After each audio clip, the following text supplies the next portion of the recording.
हाय दोस्तों, नमस्कार। आपका होस्ट, आपका दोस्त, मेरा नाम शैलेंद्र तिवारी है और दोबारा आपके सामने मैं प्रेजेंट हो रहा हूँ। हम लोगों ने बार बार डिस्कस किया है कि आज की डेट में जो ट्रेंड बना हुआ है इन्वेस्टमेंट का, हर एक व्यक्ति चाहता है कि मेरी आने वाले भविष्य के लिए सेविंग अच्छी हो।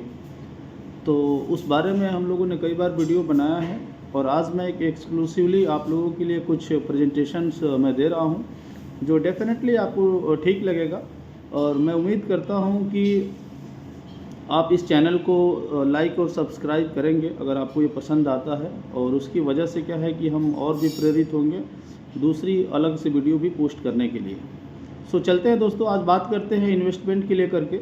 तो इन्वेस्टमेंट के बहुत सारे तरीके हैं इस समय पे। कुछ अनसर्टेनिटी पर टिका हुआ है, कुछ सर्टेनिटी पर टिका हुआ है। परंतु अगर एक सेगमेंट की अगर मैं बात करूं, लाइफ इंश्योरेंस सेगमेंट की बात करूं, तो लाइफ इंश्योरेंस सेगमेंट में आर्टिकल 54 भी क्या कहता है कि आज की डेट में आपका पैसा भी सेफ है, आपका पैसा सिक्योर है, और नंबर 2, आपको पैसे पे हमेशा ही आपको इन्फ्लेशन बीटिंग रिटर्न मिलेगा। This is for sure.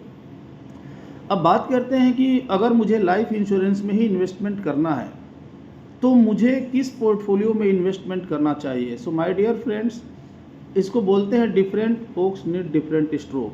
हर व्यक्ति की अपनी अपनी एक अलग अलग रिक्वायरमेंट है। किसी को बच्चों के एजुकेशन के लिए रिक्वायरमेंट है, किसी को बच्चों की शादी के लिए रिक्वायरमेंट है, किसी को अपने खुद की रिटायरमेंट के लिए रिक्वायरमेंट है, और किसी को लिगेसी के लिए रिक्वायरमेंट है, और किसी को, जो व्यक्ति रिटायर्ड व्यक्ति है, उसको अपनी रेगुलर इनकम की रिक्वायरमेंट है। और ये बातें सही है कि जीवन में उस व्यक्ति को, किसी भी व्यक्ति को सबसे ज़्यादा पैसे की आवश्यकता उसके रिटायरमेंट के बाद ही होती है, क्योंकि लगभग वो 70 से 80%, 90% कॉर्पस अपने बच्चों की पढ़ाई, शिक्षा, एजुकेशन एंड उनकी शादी, उनकी परवरिश, उनके बिजनेस, उनके जॉब या उनके अन्य डेवलपमेंट में लगा देते हैं। अपने पास में बहुत ही लिमिटेड मनी या तो रहता है या बिल्कुल ही नहीं रहता है। तो आज हम बात करेंगे एक ऐसे पोर्टफोलियो के बारे में, और मुझे वो जो पोर्टफोलियो जो आज मैं बताने जा रहा हूँ मुझे बड़ा ही पसंद आया है, और वो है Bajaj Allianz life insurance company का, जिस पोर्टफोलियो का नाम है एस प्लान। एस प्लान का मतलब है नंबर 1। सो बेसिकली इसमें क्या है कि मैं बात करता हूँ रिटायर्ड व्यक्ति की, तो आज की डेट में लगभग 153 मिलियन पॉपुलेशंस जो है क्लोज टू रिटायर्ड और रिटायर्ड हो गया, या इससे कहीं ज़्यादा है। अब ये गणना और भी बढ़ी है, ये और भी बढ़ेगी, लगभग 400 के आसपास, मिलियंस के आसपास ये अभी 2040-50 तक हो जाएंगी। तो रेगुलर इनकम की अगर मैं बात करूं, तो अगर कोई भी व्यक्ति क्लोज टू रिटायर्ड है, जिसकी उम्र 55 साल, 56 साल या 60 साल है, या 61-62 साल है, तो क्या है कि उनको इमीडिएट इनकम की आवश्यकता है। अब इन्वेस्टमेंट के पोर्टफोलियो बदल गए हैं। तो एस प्लान क्या कहता है कि आपको उसमें एक लिमिटेड टाइम तक पैसा देना है, परंतु आपको अगले ही साल से आपको रिटर्न मिलना शुरू हो जाएगा। इसको बोलते हैं इमीडिएट इनकम। एग्जाम्पल के तौर पे, अब इसमें क्या है कि इसमें 2 तरीके की इनकम है। एक है रेगुलर इनकम और ऑब्वियसली एक है मैच्योरिटी। तो बेसिकली क्या है कि जैसे तराजू के 2 पलड़े होते हैं, दोनों पलड़े बराबर होते हैं, वैसे जब भी आप इसको इलस्ट्रेशंस निकालने जाएंगे तो रेगुलर इनकम और मैच्योरिटी दोनों 50-50% पर निकलती है।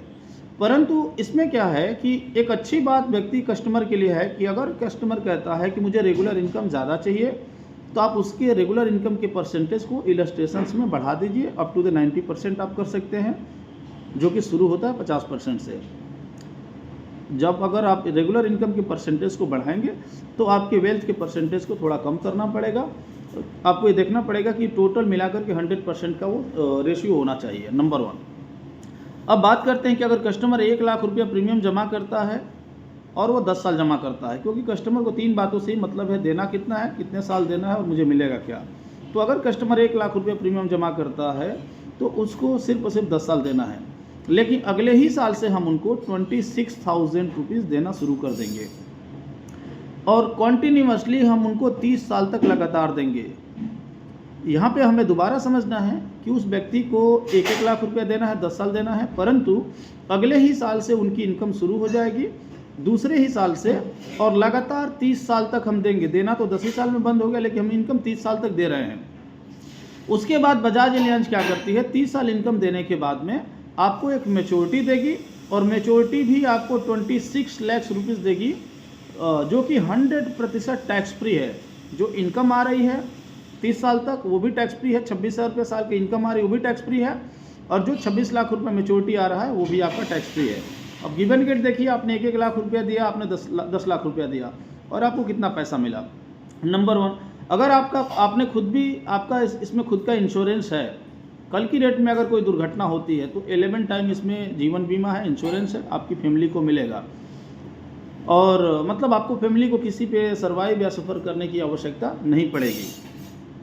सो माय डियर फ्रेंड्स, मैं उम्मीद करता हूं कि आपको ये पॉलिसी पसंद आई होगी, और जो भी व्यक्ति आपकी फैमिली में है जो क्लोज टू रिटायर्ड व्यक्ति हैं, you need to talk to the people so that कि वो इसको अवेयर हों और उसको जितना जल्दी से जल्दी अगर पॉसिबल बनता है तो उसको ले सकें, क्योंकि रेगुलर इनकम की तो आवश्यकता है ही। अगर विद प्रोटेक्शन रेगुलर इनकम हमें मिल रही है तो I think that is the one of the best portfolio which we need to prefer, which we need to go for that. So अब आगे मैं बढ़ता हूँ। हम लोगों ने टाइम टू टाइम वीडियो जो बनाया था उसमें हमने बताया था कि अगर बच्चों के एजुकेशन के लिए है तो उसके लिए कौन सी पॉलिसी सूटेबल होती है, अगर आपको खुद के लिए रिटायरमेंट की पॉलिसी लेनी है तो उसके लिए आपकी कौन सी पॉलिसी सूटेबल होती है, कौन सा इन्वेस्टमेंट सूटेबल होता है, अगर आपको अपने खुद के अगर आप रिटायर्ड व्यक्ति हैं तो आपको इमीडिएट इनकम की आवश्यकता है, उसके लिए हमने आज पॉलिसी बताया है एस प्लान के बारे में।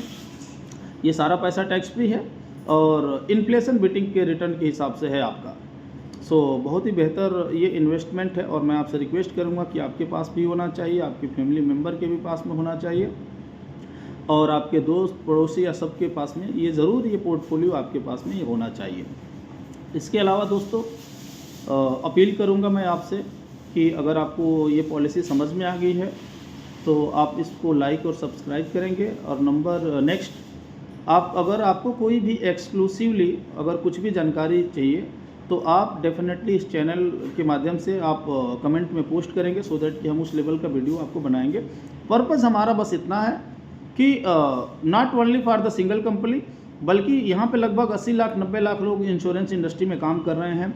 हर एक व्यक्ति को प्रॉब्लम है ऑब्जेक्शंस की, तो उनको ये समझना पड़ेगा कि ऑब्जेक्शंस तो देना, this is the process of nature. Objections तो आएगा, ये कंज्यूमर बिहेवियर का ये प्रोसेस है कि whenever you are into the business of buying and sales, तो there is always objections came, buyer always give you the objection, ये 100% सच्चाई है। अब सवाल इतना है कि उस सेलर के पास में क्या स्ट्रीट स्मार्टनेस है, वो किस तरीके से उस ऑब्जेक्शंस को उनके वर्ड ऑफ सेलेक्शंस के अनुसार उनको आंसर देते हैं बायर्स को, ताकि आपका जो समय है, जो आपने टाइम लगाया है उस व्यक्ति पे, आपका वो फ्रूटफुल हो सके। तो ऑब्जेक्शन हैंडलिंग से लेकर के बहुत सारी वीडियो हम लोगों ने लगातार पहले भी पोस्ट किया है, अभी भी पोस्ट करेंगे।